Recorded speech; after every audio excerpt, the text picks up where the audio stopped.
Bonsoir mesdames et messieurs, bienvenue sur Télé Djibouti dans ce principal rendez-vous de l'information. Tout de suite, le sommaire de l'actualité. Et une forte délégation gouvernementale conduite par la secrétaire d'État aux affaires sociales accompagnée du ministre de la décentralisation s'est rendue hier à Madgoul, une localité située dans la région de Tadjoura. Et de retour sur la scène politique, Obama tâte Trump sans le nommer. Bonsoir et merci de nous accueillir chez vous. Avant de développer ces titres, je vous emmène en Turquie où le ministre de l'Éducation nationale et de la formation professionnelle, Mustafa Mohamed Mahmoud, participe à une conférence des ministres de l'éducation Afrique turque qui se tient à Istanbul du 19 au 22 octobre. La conférence, qui regroupe plus de 38 pays d'Afrique, est présidée par le ministre turc de l'Éducation, Ismet Yilmaz, et porte sur la coopération en matière de l'éducation. La première journée de la conférence fut marquée par l'intervention du président de la conférence qui a clairement déclaré la volonté et la détermination de son pays à intensifier et diversifier l'action de la Turquie en faveur de l'éducation et de la formation professionnelle dans le continent. Notre pays, a-t-il dit, sous le leadership du président Erdogan, accorde une importance particulière à la coopération et au renforcement de l'amitié avec l'Afrique à laquelle nous sommes liés par des relations vieilles de plusieurs siècles. La Fondation Marif et autres mécanismes impliqués en Afrique tels que la TICA ont par ailleurs fait des présentations détaillées sur leurs actions et fonctionnements. Le ministre a assisté durant toute la matinée aux différents discours des autorités hautes suivis des présentations sur l'Agence turque de développement et autres mécanismes de coopération, tandis que la séance de l'après-midi était essentiellement consacrée à la réunion de consultation des ministres africains avec leurs collègues turcs. À noter par ailleurs qu'outre ses collaborateurs, Mohamed Berkhat Seyed et Abdulrahman Ahmed Abdo, le directeur de l'informatique ainsi que notre ambassadeur à Ankara, Adan Hussein Abdillahi, assistent aux côtés du ministre à cette importante conférence des ministres. Retour à Djibouti où une forte délégation gouvernementale conduite par la secrétaire d'État aux affaires sociales, Mme Mona Esman Adan, accompagnée du ministre de la décentralisation, Hamadou Mohamed Alamis, s'est rendue hier à Madgoul, une localité située dans la région de Tadjoura.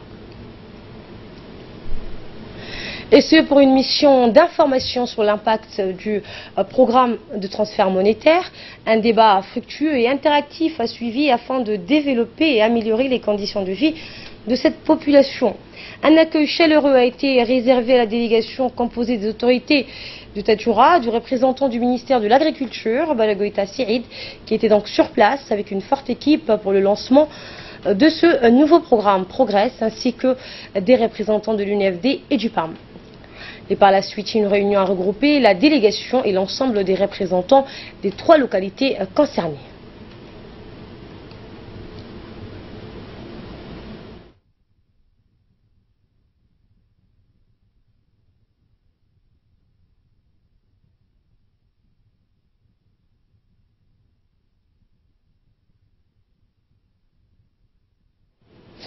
Et dans son intervention, le ministre de la décentralisation, M. Hamadou Mohamed Alamis, a indiqué que c'était son 2e déplacement dans cette localité de Madgoul et qu'il accompagne cette fois sa collègue en charge des affaires sociales afin d'améliorer les conditions de vie des habitants de cette localité.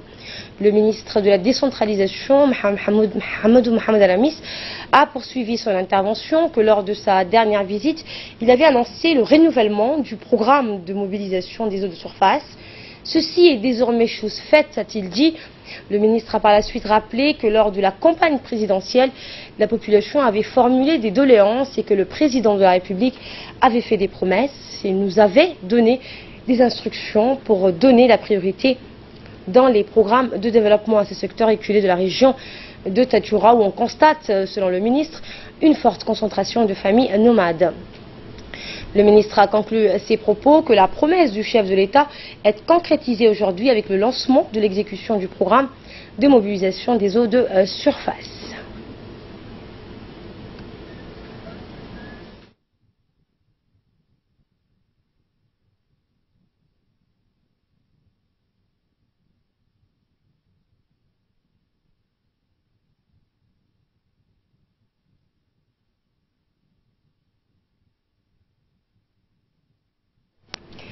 Et de son côté, la secrétaire d'État en charge des affaires sociales, Mme Mouna Ousmane Adan, a remercié la population pour l'accueil qui lui a été réservé et a rappelé que sa visite dans cette localité était de voir l'impact du programme monétaire et discuter avec la population des opportunités de développement avec son collègue de la décentralisation. Je vous propose de l'écouter. Alors, en ce qui concerne le ministère des Affaires sociales, il y a un programme qui est actuellement en cours dans cette région, dans cette zone, qui est le programme du transfert monétaire. Mais c'est toute la sous-préfecture de Dora, on est à peu près à 890 familles. Donc ce programme, il a été initié par le président de la République, son Excellence Ismaël Omar Guelleh, qui a voulu à ce que le minimum de conditions de vie soit amélioré pour les populations très reculées. L'idée, c'est de pouvoir réfléchir à comment accompagner cette population, à comment développer cette région, à comment intégrer et mettre en place d'autres programmes sociaux pour ces populations-là, jusqu'à qu'on arrive à ce qu'on puisse mettre en place des choses concrètes. Parce que avec l'appui de nos partenaires au développement, le gouvernement de Djibouti doit s'atteler à ce que les régions et les localités doivent être au même niveau que les capitales et que la capacité humaine qui se trouve dans ces zones-là soit exploitée à sa juste valeur. Et demander, ce qu'on souhaite, Inch'Allah, c'est de pouvoir aussi construire beaucoup de renforcement au niveau de la femme, du développement de la femme.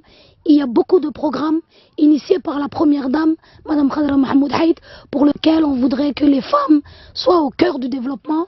Et c'est aussi cette idée qui nous amène aujourd'hui pour voir quel type de développement on doit mener à côté de la femme à Djibouti, surtout dans les zones éloignées, pour montrer aussi que dans ces zones-là, la capacité de la femme est toujours importante. Et juste après l'arrivée de la secrétaire d'État chargée des Affaires sociales, elle a eu une réunion avec la population de Madgoul en présence du ministre de la décentralisation, du secrétaire général de la décentralisation, Mohamed Issé, et le préfet de Tadjoura, Abdelmalik Mohamed Benouita, et la directrice des Affaires sociales ainsi que le président du conseil régional de Tadjoura. Madame Mouna Ousmane Adan a expliqué donc les objectifs principaux de sa mission et cette décision de favoriser une approche participative pour amorcer les prémices de développement dans ce secteur avec une forte concentration des populations. Elle a parlé donc de ce programme en cours, le programme Progress, initié par le chef de l'État, Ismaël Omar Guelleh, et comment donc améliorer et développer les conditions de vie de ces populations reculées. La population de Madgoul donc a remercié la secrétaire d'État chargée des affaires sociales pour la mise en place du programme qui a eu un réel impact sur toutes les familles de la région du Dora. Quant aux doléances, ils ont demandé à élargir ce programme, mettre en place des infrastructures de développement de base telles que la santé et l'éducation. Écoutons le préfet de la région de Tadjoura. Ces fonds sont tiers et donc elle voulait se rendre sur le terrain pour voir de visu la situation réelle.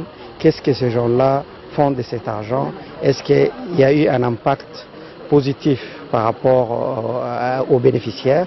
Donc aujourd'hui, sur le terrain, elle a réalisé, à travers les discussions qu'elle a entretenues avec les bénéficiaires et la population de Andaba Madgoul, donc accompagnée de son collègue, le ministre de la décentralisation, qui agit également dans les activités des services déconcentrés.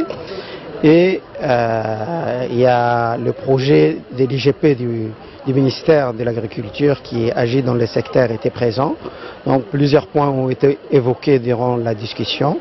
Des réponses ont été apportées plutôt par les ministres qui représentent également l'ensemble du gouvernement de la République de Djibouti. Je trouve que c'est une initiative très positive. Écoutons cette fois l'intervention du président du conseil régional de Tadjoura, M. Omar Hassan. Je tiens à remercier les deux ministres, M. Aramis et Mme Mouna, qui se sont déplacés de Djibouti pour venir dans cette région vraiment éloignée, reculée et qui demande une assistance particulière. Parce que n'oublions pas que la région de Dora, c'est la région la plus vaste, la plus peuplée et qui est le plus démunie. Et le projet sur lequel nous avons que nous avons travaillé. Aujourd'hui, c'est le doléance de la population. Il faut savoir que Mme Mouna mène le côté social, vraiment une action sociale dont la population de Dora, plus particulièrement Andaba et Madgoul, tire un grand bénéfice. Ils ont souligné d'ailleurs l'importance de cette aide qui leur est attribuée. Et nous avons demandé à élargir cette aide par des actions à la réalisation des pistes, et telles que le jardinage de proximité et l'amélioration des conditions de vie en général de cette population. Et pour nous en dire plus sur cette visite, Samata Seri est avec nous sur ce plateau. Bonsoir Samata. Bonsoir Asma. Et on va revenir avec vous donc sur ce déplacement et de ce programme donc en cours et cette mission qui a été donc qui était dans les ambitions du chef de l'État, qui a été initiée par le chef de l'État même, sur comment donc les conditions de vie de la population, des populations donc des régions les plus reculées. Qu'est-ce qu'on doit retenir donc Samata? Eh bien, Asma, ce qu'on doit retenir sur la visite du travail que la secrétaire d'État aux Affaires sociales, Mme Mouna Osman Aden, et son collègue, le ministre de la décentralisation, M. Hamadou Mohamed Aramis, la secrétaire d'État et la délégation ont fait un long déplacement en bateau, d'abord entre Djibouti et en voiture jusqu'à Magdoul pour rencontrer cette population. L'objectif premier de la mission était de constater l'impact du programme de soutien aux familles démunies par le biais du transfert monétaire. Était palpable rien qu'avec la forte mobilisation de la population, surtout des femmes de 3 localités de Magdoul, Handaba et Margota. Pour les familles de ces localités qui reçoivent une somme de 30 000 francs par trimestre, ceci est un bouffe d'oxygène, une source de substance pour les familles qui n'ont pas d'autres revenus. On peut dire d'ailleurs, lors de la discussion, les familles ont demandé d'élargir le programme de bailleurs de dépenses concernant le secteur développement, a été largement soulevé lors de la discussion. Pour l'amélioration de l'accès à l'eau, les réponses ont été trouvées sur place avec le lancement d'un nouveau programme appelé Progrès, exécuté par l'équipe de l'UGP du ministère de l'Agriculture. On peut dire aussi, Asma, concernant la santé et l'éducation, les responsables ministériels ont promis de transmettre les doléances aux représentants plutôt du gouvernement concernés pour trouver une solution rapide, et ils ont promis de suivre ces doléances. Dans la région d'Ora, surtout dans le secteur, les femmes et les jeunes qui sont membres des structures associatives traditionnelles, l'idée a été avancée pour renforcer et formaliser ces associations qu'elles participent pleinement aux activités de développement. La cuvette est réputée pour la production du miel. La population a demandé à renforcer dans le domaine avicole. Les femmes ont fait une demande pour la mise en place d'une antenne pour le développement de l'artisanat et pour améliorer la confection des nattes destinées à l'habit des bas des chameaux.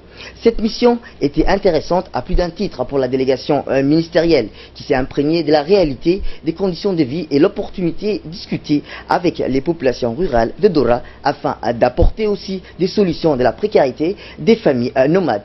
Quant à la population, elle a beaucoup apprécié la visite de la secrétaire d'État, Mme Mouna Osman Aden, qui a mis en œuvre plutôt le programme de transfert de monnaie en leur faveur. Cette initiative s'inscrit dans la dynamisation du processus de décentralisation, plus profondément la complémentarité de la mission commune de Magdoul entre la secrétaire d'État aux Affaires sociales et le ministre de la décentralisation. Est un bon signe pour l'exécution et la pérennisation des programmes de développement social dans les régions, mais surtout dans le secteur éloigné comme la sous-préfecture de Dorasma. Et nous avons justement en ligne ce matin le ministre en charge de la décentralisation, M. Hamadou Mohamed Aramis, sur donc l'objectif principal de ce déplacement. Bonsoir Monsieur le ministre. Bonsoir. Quel était donc l'objet de votre visite à Magdoul? Merci Asma de m'avoir donné cette occasion. Avant toute chose, je me permets de vous rappeler que cette mission de terrain s'intègre dans le cadre de la coordination et l'optimisation, si vous voulez, des actions gouvernementales, plus précisément qui s'inscrit parfaitement dans l'esprit de la décentralisation. Par contre, pour sa part, la secrétariat aux affaires sociales a bien voulu créer avec nous un partenariat au mieux impliqué, associer la population, surtout dans une zone reculée, enclavée, dans la dynamique de tous les projets sociaux dont le président de la République accorde une importance capitale.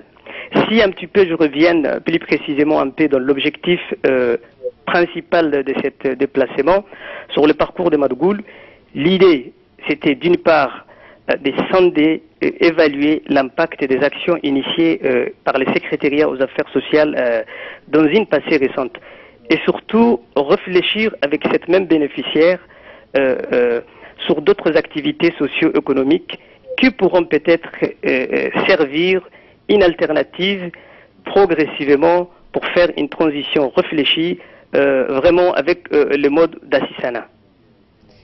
Et en votre qualité de ministre de la décentralisation, vous étiez accompagné, on le rappelle, par la secrétaire d'État en charge des affaires sociales. Comment comptez-vous d'en poursuivre à l'aboutissement de la mission que vous aviez menée dans cette localité reculée, donc de la région de Tatoura?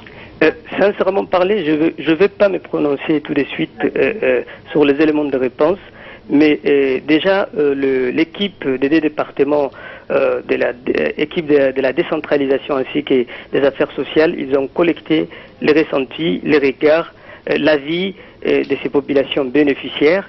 Et par la suite, très rapidement, on va mettre en place une stratégie technique qu'on espère être très rapidement pragmatique. Et notre équipe va revenir sur le terrain pour venir avec une réponse précise. Et justement, donc vous parlez de stratégie. Quel résultat vous attendiez-vous de cette mission? En fait, déjà, la population de Madougou et Andaba, c'est une population déjà en termes de taille, c'est une population conséquente dans la région de Tadjoura, mais pratiquement c'est des gens qui vivent de l'élevage, malgré la mutation climatique, malgré, si vous voulez, l'écosystème fragilisé. Par manque d'alternatives, ces gens-là, quand même, ont resté toujours dans cette situation.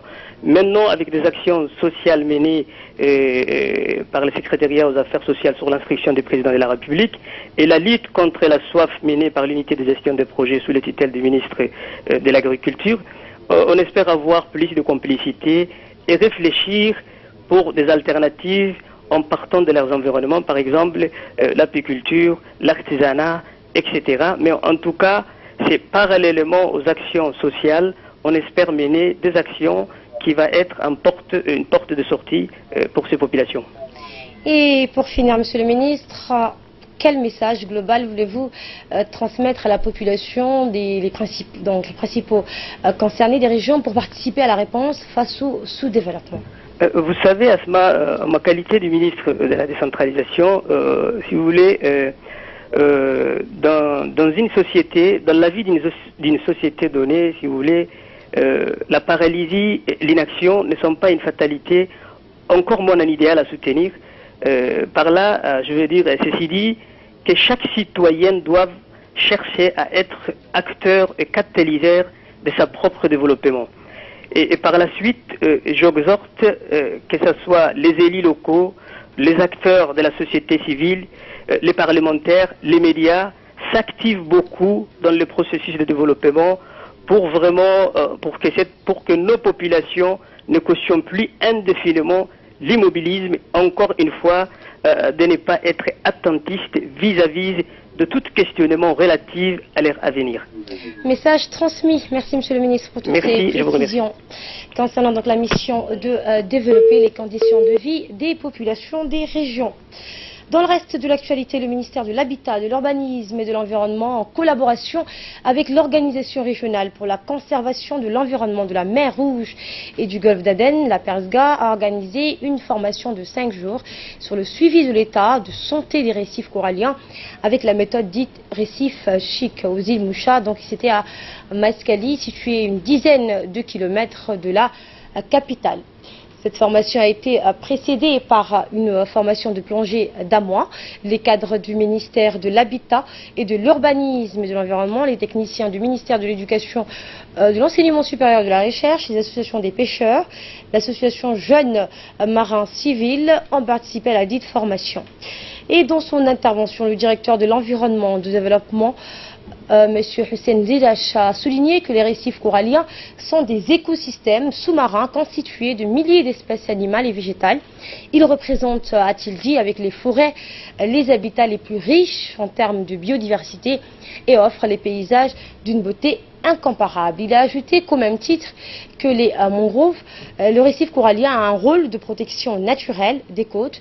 Il a tenu les catastrophes naturelles, tempêtes, cyclones qui arrivent sur le littoral. Il fournit également des ressources alimentaires aux habitants qu'il borde, mais aussi et surtout il représente une manne économique considérable en matière de tourisme.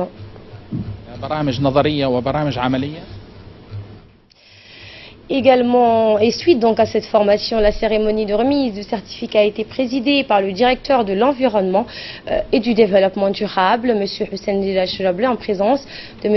Aden Hassan Elmi, conseiller technique du ministre de l'Habitat, de l'Urbanisme et de l'Environnement, Dr Salim Mahmoud Salim du Persga. Les certificats de fin de stage ont été donc remis aux participants à cette formation sur le suivi de l'état de santé des récifs coralliens avec la méthode dite récif chic aux îles Moucha et à Mascali. À la une également, Madame le maire de Djibouti-Ville, Madame Fatouma Awali Asman, a visité des jeunes Somaliens qui sont à Djibouti pour une formation d'entraîneurs des handball en collaboration avec le comité olympique de Djibouti. Lors de cette visite au stade municipal, le maire de Djibouti a été accompagné par le maire adjoint de Djibouti, président de la commune de Bel'aès, M. Mohamed Omar, le directeur de la population ainsi que les élus de la commune de Bel'aès. Cette visite intervient dans le cadre d'un programme de sponsoring du football par la mairie de Djibouti qui prend en charge l'équipe du jeune Diago de quartier 7 qui évolue en deuxième division du championnat national. Dans une allocution faite lors de cette visite du maire de Djibouti, Madame Fatouma Awali a transmis un message de condoléances aux entraîneurs d'handball somaliens suite à l'attentat sanglant qui a secoué samedi dernier Mogadiscio. Elle a également adressé un message de condoléances et de soutien à la population de Mogadiscio et au maire de Somalie, Tabit Abdi Mohamed. Et de là, nous passons à ce qui domine l'actualité hors de nos frontières avec Fardos Hussein. Bonjour. Bonsoir. On va parler donc de cette inculpation, celle de l'ancien Premier ministre pakistanais Nawaz Sharif qui est inculpé pour corruption. Donc lui et sa fille ont été formellement inculpés, c'était hier, de corruption dans le cadre d'une enquête initiée par les révélations des Panama Papers et portant notamment sur de luxueux biens immobiliers. Effectivement, Asma, comme vous le dites, l'ex-ministre pakistanais Nawaz Sharif est destitué en juillet dernier par la Cour suprême suite à une affaire de corruption. A été inculpé hier. Le tribunal a également inculpé sa fille, Mariam, et son gendre dans une affaire de corruption liée à leurs propriétés immobilières à Londres. Et qu'est-ce qu'il risque alors? Nawaz Sharif, Asma, risque désormais une peine de prison et avait donc comparé à 2 fois devant le bureau donc de transparence nationale, un organisme chargé de lutter contre ces corruptions ces dernières années. Il se trouve l'ancien ministre se trouve actuellement à Londres, chevet de son épouse malade d'un cancer. Son avocat a plaidé toutefois non coupable. Et concernant cette affaire déclenchée par les Panama Papers. Et oui, donc l'affaire, la Cour suprême avait mis en examen fin prématurément au 3e mandat de Nawaz Sharif à la tête du pays en juillet après des révélations faites sur des luxueux biens immobiliers détenus par sa famille via des holdings offshore. L'affaire avait été déclenchée par des publications des Panama Papers, des documents émanant d'un cabinet d'avocats panaméen et révélant des montages financiers sur ses clients dans la famille Sharif. Ces inculpations interviennent alors que les prochaines élections législatives au Pakistan sont attendues cet été 2018. Imran Khan, le charismatique cricketeur et le leader de l'opposition, avait fait de la lutte contre la corruption son cheval de bataille. Espère pour sa part surfer sur ce scandale de Nawaz Sharif pour s'attirer des scrutins. Pour titre de rappel, aucun des 15 premiers ministres pakistanais durant ces 70 ans d'histoire mouvementée n'a réussi à aller au terme de son mandat de 5 ans. Et on va aux États-Unis cette fois, de retour sur la scène politique. Obama a taclé hier Donald Trump sans le nommer. Donc l'ex-président des États-Unis a fait une apparition remarquée hier dans le bouillonnement des réunions de campagne électorale, dénonçant l'évolution de la politique américaine sans pour autant mentionner le nom de son successeur. Et oui, donc dans l'ombre depuis son départ de la Maison Blanche, Barack Obama a remis hier 19 octobre un pied dans l'arène politique pour soutenir les candidats donc démocrates lors des réunions de campagne dans le New Jersey en Virginie. L'ancien président américain saisit cette occasion pour déplorer un retour en arrière politique sans toutefois nommer son successeur. Plus de 6 heures avant son arrivée, des sympathisants donc démocrates, dont certains portaient des t-shirts à l'effigie de leur héros, faisaient déjà la queue pour être donc certains de rentrer dans la salle longuement ovationnés. Barack Obama a appelé les électeurs à aller voter pour envoyer un message étonnant, donc résonnant dans tous ces beaux pays et dans le monde, a-t-il martelé. Et on sait que dans Fardous, depuis que l'ancien président américain a quitté donc le pouvoir, il n'est pas revenu sur la scène politique. Et oui, donc depuis qu'il a quitté ses fonctions le 20 janvier, Barack Obama s'était tenu à l'écart des débats politiques, fidèle à une tradition de réserve observée par ses prédécesseurs, ce qui n'empêche pas quelques critiques politiques donc obliques envers son successeur, qui attaque donc sans cesse son bilan durant donc son mandat à la présidence. Après 3 mois de vacances, l'ex-président s'était attelé à la rédaction de ses mémoires. Il n'a donc rarement pris la parole en public et n'a pratiquement pas fait d'interview. Les quelques fois donc il a brisé le silence et les a fait au sujet d'importance nationale comme l'immigration, couverture de santé ou également donc la lutte contre le réchauffement climatique. Merci Fardous pour ces précisions sur ce qui domine l'actualité internationale. Voilà, c'est le journal de la rédaction. Merci à vous de l'avoir suivi. Excellent week-end à toutes et à tous.